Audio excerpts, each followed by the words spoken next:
আসসালামু আলাইকুম। আরও একটি নতুন ভিডিওতে সবাইকে স্বাগতম। তো আজকে নিয়ে আসছি হচ্ছে কিছু মনিটর 19 ইঞ্চি থেকে শুরু করে 17 ইঞ্চি 22 ইঞ্চি সব ধরনের মনিটরই আছে। এই ফার্স্টে যেটা আছে 19 ইঞ্চি স্যামসাংয়ের, এটাতে হচ্ছে সুতার মতো চিকন একটি দাগ আছে। এই দাগটার জন্য এটার প্রাইস পড়বে হচ্ছে মাত্র 2500 টাকা। এরপরে আছে হচ্ছে ডেলের স্কোয়ার, যারা হচ্ছে ডিজাইনের কাজ করেন তাদের জন্য ডেলের স্কোয়ার মনিটর একদম ফ্রেশ 19 ইঞ্চি, এটার প্রাইস পড়বে হচ্ছে মাত্র 4000 টাকা। এরপরে 22 ইঞ্চি এলজি বর্ডারলেস আইপিএস এলইডি, এটারও প্রবলেম হচ্ছে যে এখানে সুতার মতো চিকন একটি দাগ থাকবে, এটার প্রাইস পড়বে হচ্ছে মাত্র 4000 টাকা।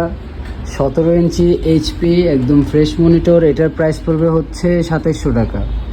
ডেলের 19 ইঞ্চি এলইডিগুলো একদম ফ্রেশ, হ্যাঁ, কোনো প্রবলেম থাকবে না, এগুলোর প্রাইস পড়বে 4000। স্যামসাং এটাও এলইডি, এটাও 4000।